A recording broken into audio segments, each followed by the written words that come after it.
الرحيم. قال الله تبارك وتعالى في القرآن المجيد والفرقان الحميد: وقضى ربك ألا تعبدوا إلا إياه وبالوالدين إحسانا. صدق الله مولانا العظيم. اللهم نور قلوبنا بالقرآن وزين أخلاقنا بالقرآن وادخلنا الجنة بالقرآن ونجنا من النار بالقرآن. قال الله تبارك وتعالى في شان حبيبه مخبرا وآمرا: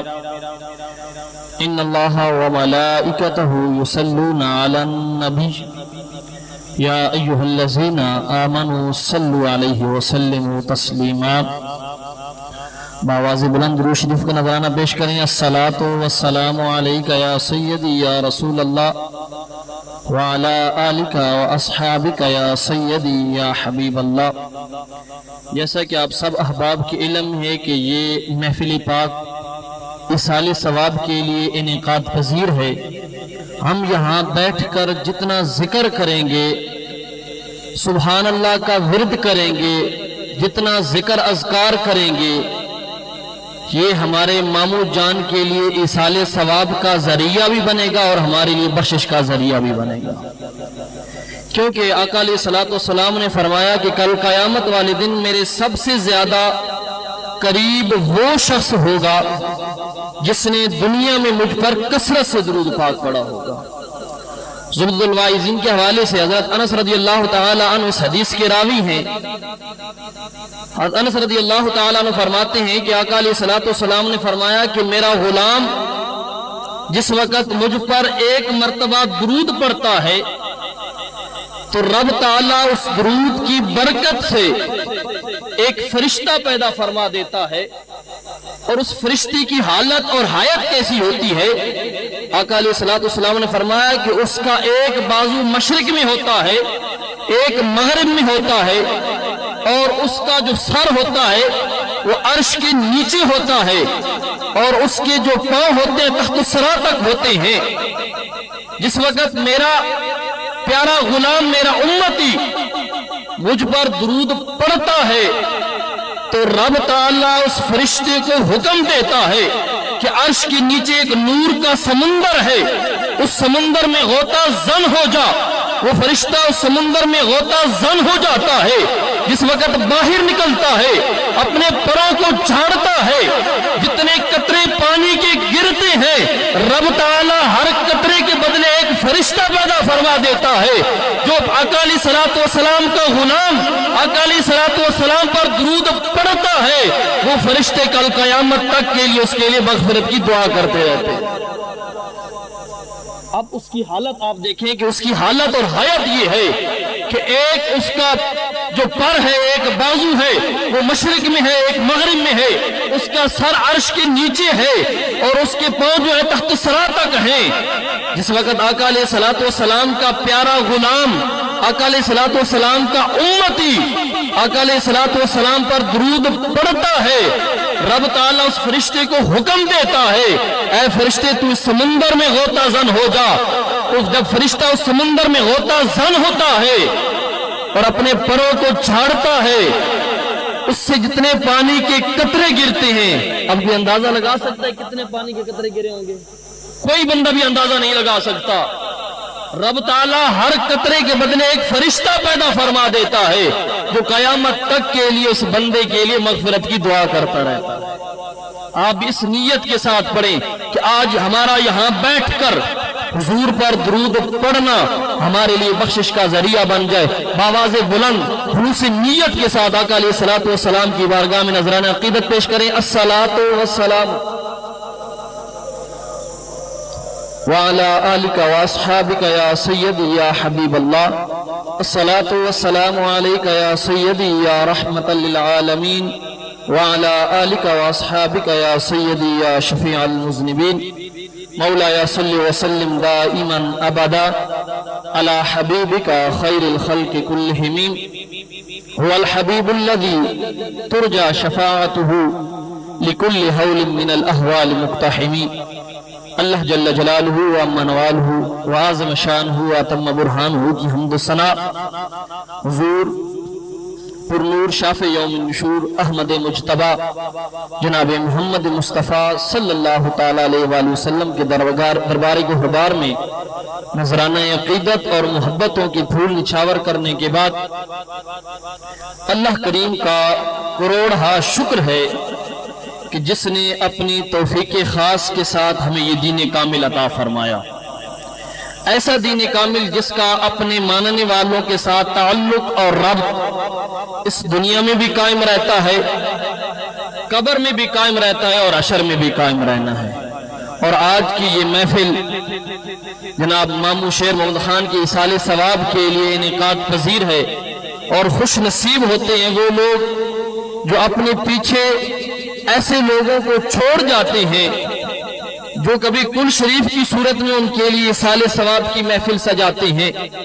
کبھی 40ویں کی صورت میں ان کے لیے ایصال ثواب کی محفل سجاتے ہیں، کبھی سالانہ کی صورت میں ان کے لیے ایصال ثواب کی محفل سجاتے ہیں، کیونکہ میرے مصطفیٰ نے فرمایا اذا مات الانسان انقطع عمله الا من ثلاث، جس وقت انسان اس دنیا سے چلا جاتا ہے تو اس کی جو اعمال کا سلسلہ ہوتا ہے وہ منقطع ہو جاتا ہے۔ جس طرح پہلے وہ نیکی کرتا تھا اس کے نام اعمال میں نیکی لکھ دی جاتی تھی، کوئی برا کام کرتا تھا اس کے نام اعمال میں برائی لکھ دی جاتی تھی، لیکن ادھر روح جسم سے جدا ہوئی اعمال کا سلسلہ منقطع ہو جاتا ہے۔ لیکن میرے محبوب نے فرمایا 3 عمل ایسے ہیں جو اس کے مرنے کے بعد بھی مرنے والے کو ثواب ملتا رہتا ہے۔ وہ 3 سے عمل کون سے ہیں کہ مرنے والا اپنے ہاتھ سے کوئی صدقہ کر جاتا ہے، کوئی رفع عامہ کا کام کر جاتا ہے، مسجد بنوا دیتا ہے، مدرسہ بنوا دیتا ہے، کئی راستے میں کنواں کھدوا دیتا ہے، جب تک وہ قائم رہتے ہیں مرنے والے کو ثواب ملتا رہتا ہے۔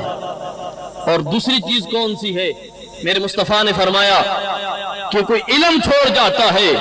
کہ لوگ اس کے علم سے نفع حاصل کرتے ہیں،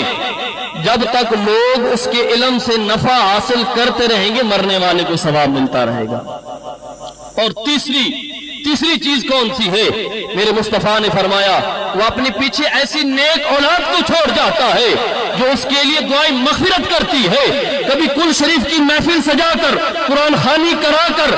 رب تعالیٰ کی بارگاہ میں اپنے والد کے لیے بخشش کی دعا مانگتی ہے، کبھی سالانہ کی صورت میں محفل سجا کر قرآن خوانی کرا کر اپنے والد کے لیے ایصال ثواب کی دعا مانگتی ہے، رب تعالیٰ اس نیک اولاد کی وجہ سے اس مرنے والے کی بخشش فرما دیتا ہے۔ اگر ہم پوری زندگی ان کے پیچھے صدقہ کرتے رہیں ہم پھر بھی اپنے والدین کا حق ادا نہیں کر سکتے۔ حق علیہ الصلوۃ والسلام مسجد نبوی میں تشریف فرما ہیں،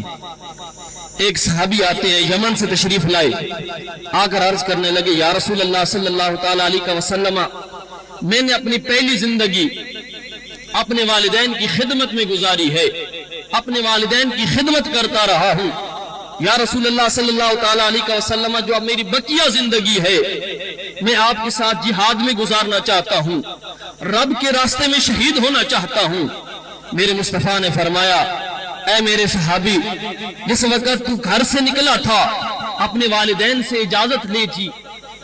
تو صحابی عرض کرتے یا رسول اللہ صلی اللہ تعالیٰ علیہ وسلم میں نے اپنے والدین سے اجازت لی تھی، ان کی اجازت سے گھر سے نکلا تھا۔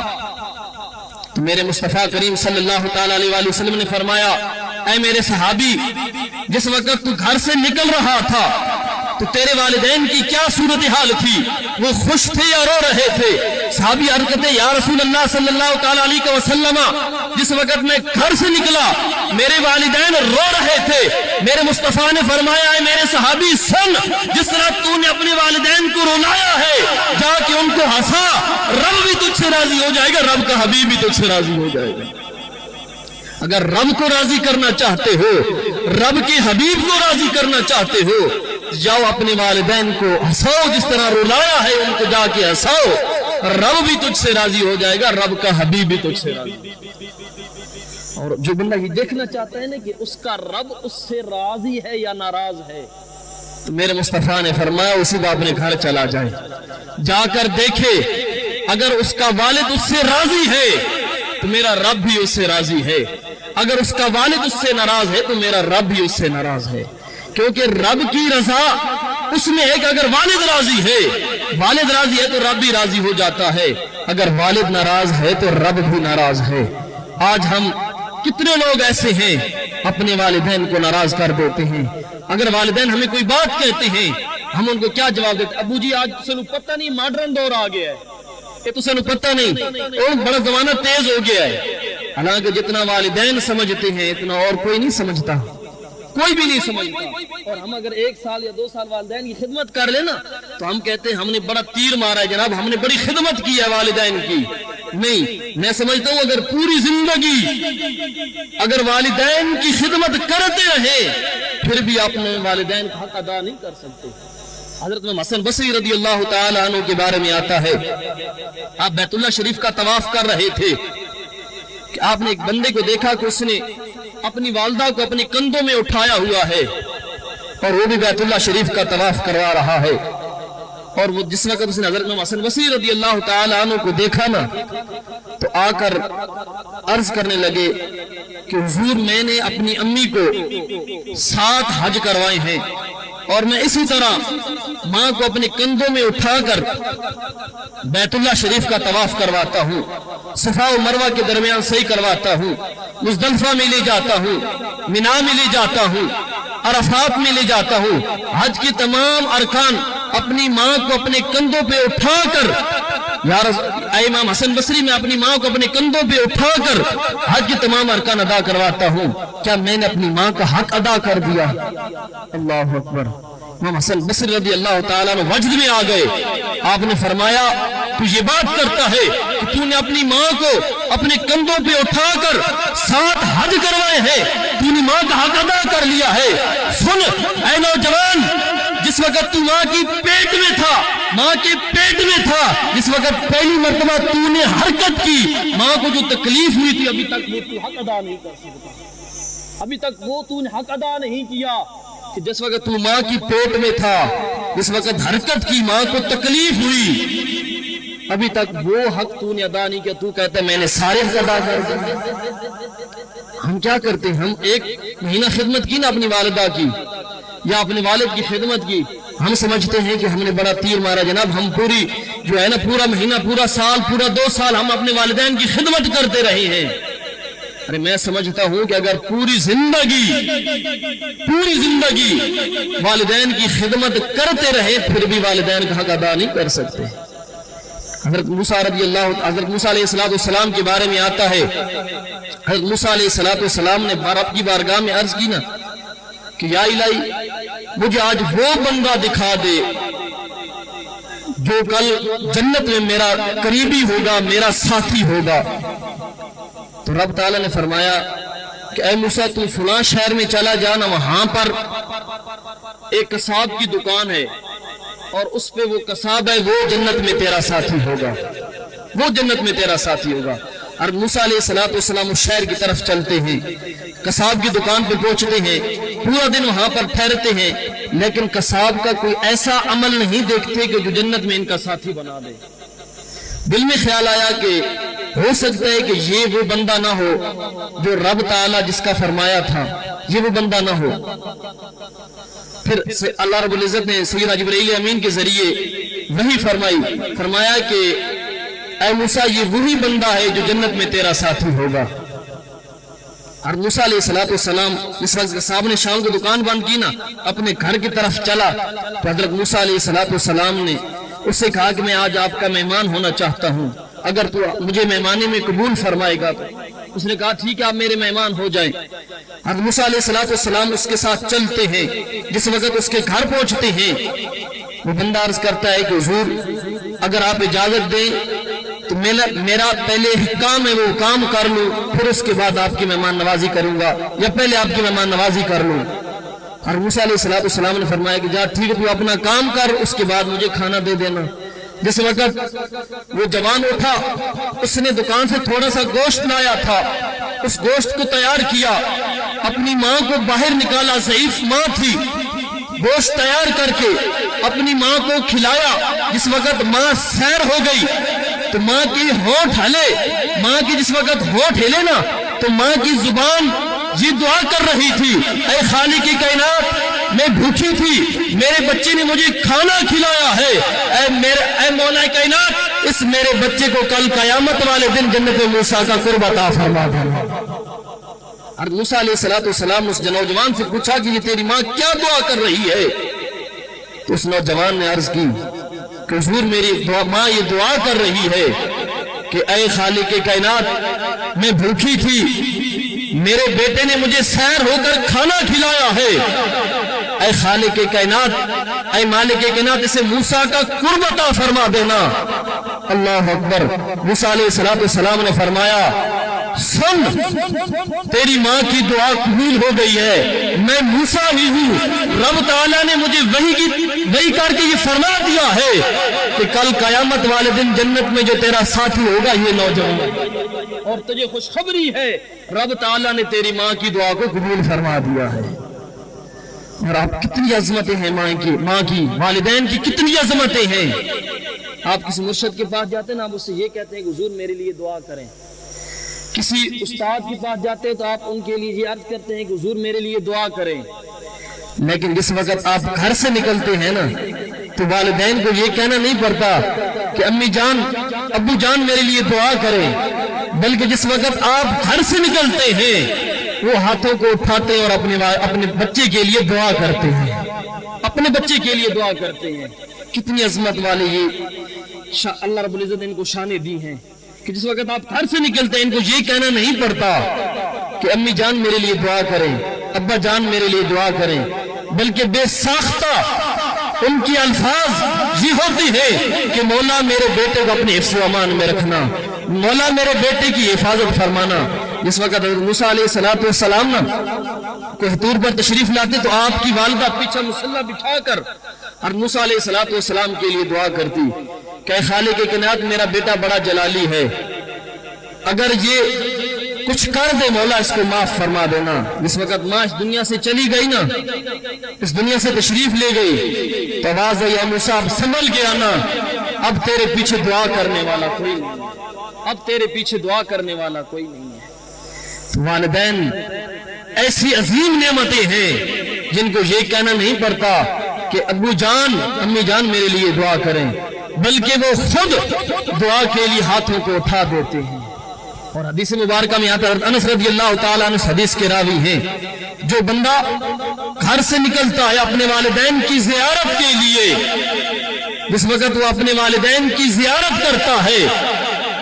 گھر سے نکلا ہے یا کہیں باہر تھا اپنے والدین کی زیارت کے لیے نکلا ہے، تو رب تعالیٰ اسے ہر قدم پہ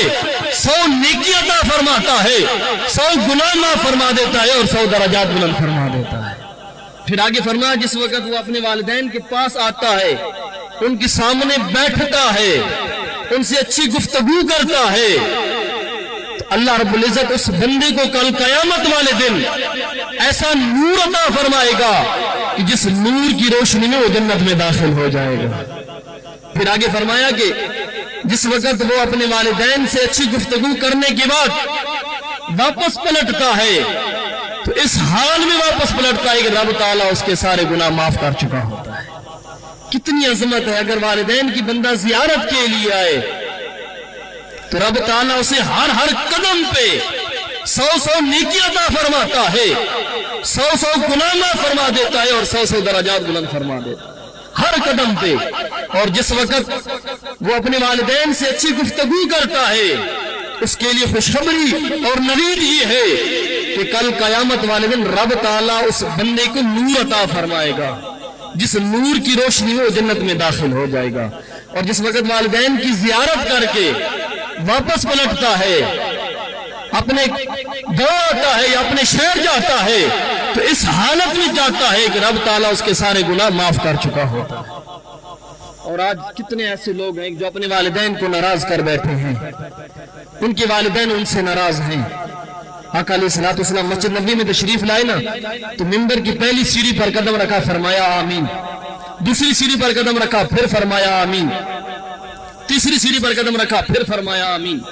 صحابہ کرام نے عرض کی یا رسول اللہ صلی اللہ تعالیٰ علیہ وسلم ہم نے آپ کا یہ عمل پہلے کبھی بھی نہیں دیکھا، آخر ماجرا کیا ہے، معاملہ کیا ہے؟ آقا علیہ الصلوۃ والسلام نے فرمایا جس وقت میں نے منبر کی پہلی سیڑھی پر قدم رکھا تو جبرائیل امین حاضر ہوئے اور آ کر عرض کرنے لگے، یا رسول اللہ صلی اللہ تعالی علیہ وسلم، ہلاک ہو جائے وہ شخص جس کے سامنے آپ کا ذکر کیا جائے اور آپ پر درود و سلام نہ پڑے۔ میں نے فرمایا آمین۔ اس وقت میں نے دوسری سیڑھی پر قدم رکھا، پھر جبرائیل امین نے عرض کی، یا رسول اللہ صلی اللہ تعالی علیہ وسلم، ہلاک ہو جائے وہ شخص جس نے رمضان مبارک کا مہینہ پایا اور اپنے رب سے اپنے گناہوں کی بخشش نہ کروا سکا۔ میں نے کہا آمین۔ جس وقت میں نے تیسری سیڑھی پر قدم رکھا، پھر جبرائیل امین نے عرض کی، یا رسول اللہ صلی اللہ تعالی علیہ وسلم، ہلاک ہو جائے وہ شخص جس نے بڑھاپے میں اپنے والدین کو پایا اور ان کی خدمت کر کے جنت حاصل نہ کر سکا۔ دیکھو کتنا بڑا بد نصیب ہے وہ شخص جو بڑھاپے میں اپنے والدین کو پائے اور ان کی خدمت کر کے جنت حاصل نہ کر سکے۔ میں سمجھتا ہوں بڑے خوش نصیب ہوتے ہیں وہ لوگ جو اپنے والدین کی خدمت کرتے ہیں، اور ان کے لیے خوشخبری اور نوید یہ ہے کہ رب تعالیٰ ان کے گناہوں کی بخشش فرما دیتا ہے، اور اس سے بڑا بد نصیب کوئی نہیں ہے جو بڑھاپے میں اپنے والدین کو پائے اور ان کی خدمت کر کے جنت حاصل نہ کر سکے۔ تو جن کے والدین ابھی اس عمر میں ہیں، وَلَا تَنْهَرْهُمَا اُفٍّ وَلَا تَنْهَرْهُمَا، ان اف تک نہ کرو اور نہ ہی ان کو جھڑکو۔ آج کل ہم یہ کہتے ہیں نا کہ ابو جی تسے پتہ نہیں ہے، ابو جی یہ کام اس طرح کرنا، اور مفسرین کرام فرماتے ہیں کہ اف سے مراد کیا ہے؟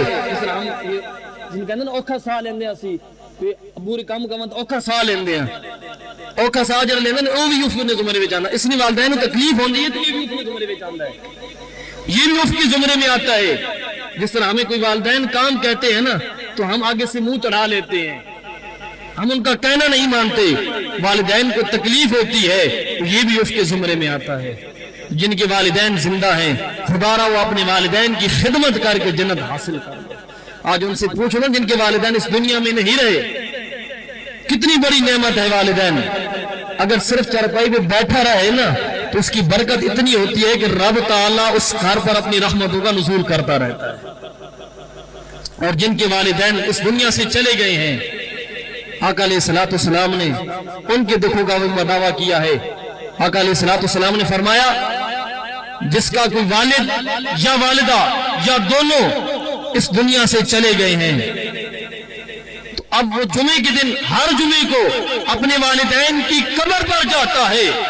اور حدیث مبارکہ میں مطلق ہے کہ صرف اور صرف والدین کی قبر پر جاتا ہے، اور اس کی اتنی برکت ہوتی ہے کہ رب تعالیٰ اس کے گناہوں کی بخشش فرما دیتا ہے۔ مطلق ہے حدیث مبارکہ میں کہ وہاں پر جا کر کچھ پڑھتا نہیں بلکہ صرف اور صرف والدین کی قبروں کی زیارت کرتا ہے، رب تعالیٰ اس پر کرم یہ کرتا ہے کہ اسے اپنے اولیاء میں شمار کر لیتا ہے اور اس کے گناہوں کی بخشش فرما دیتا ہے۔ اور جو بندہ اپنے والدین کی قبر پر جا کر قرآن کی تلاوت کرتا ہوگا، اس کے والدین کی قبر پر بھی رحمتوں کا نزول ہوتا ہوگا، رحمتوں کی بارش ہوتی ہوگی، اور اس بندے کے لیے بھی مغفرت کا ذریعہ بن جاتی ہے۔ کیونکہ اشرف تھانوی نے ایک بڑا خوبصورت واقعہ نقل کیا ہے، وہ کہتا ہے کہ ایک بچہ تھا، اس کی ماں فوت ہو گئی، لیکن بچے کا یہ معمول تھا کہ روزانہ اپنی ماں کی قبر پر جاتا ہے، جا کر قرآن مجید فرقان حمید کی تلاوت کرتا ہے۔ ایک دن ماں خواب میں آتی ہے اور کہتی ہے بیٹا جس وقت تو میری قبر پر آتا ہے میرے سرانے بیٹھ کر قرآن مجید فرقان حمید کی تلاوت کرتا ہے تو ذرا ویسے بیٹھ جایا کر تاکہ میں تیرا دیدار کر سکوں۔ بچہ بڑا سمجھدار تھا، بچے نے عرض کی کہ اے امی جان جس وقت میں تیری قبر پر آتا ہوں تیرے سرانے بیٹھ کر قرآن مجید فرقان حمید کی تلاوت کرتا ہوں، کیا تو مجھے دیکھ نہیں سکتی؟ تو ماں نے فرمایا ہے میرے بیٹے جس وقت تو میری قبر پر آتا ہے سرانے بیٹھ کر قرآن مجید فرقان حمید کی تلاوت کرتا ہے تو رب کی رحمتوں کا اتنا نزول ہوتا ہے، رب کی رحمتوں کی اتنی بارش ہوتی ہے کہ مجھے تو ان میں نظر نہیں آتا۔ بیٹا ذرا ویسے بیٹھ جایا کر تاکہ میں تیرا دیدار کر سکوں۔ جس وقت آپ اپنے والدین کی قبروں پر جاؤ یاسین شریف قرآن مجید فرقان حمید کھول کر کچھ آیات بینات کی تلاوت کرو، اور اس آیات بینات کی وجہ سے رب تعالیٰ آپ کے نام اعمال میں بھی نیکیاں لکھ دے گا، اور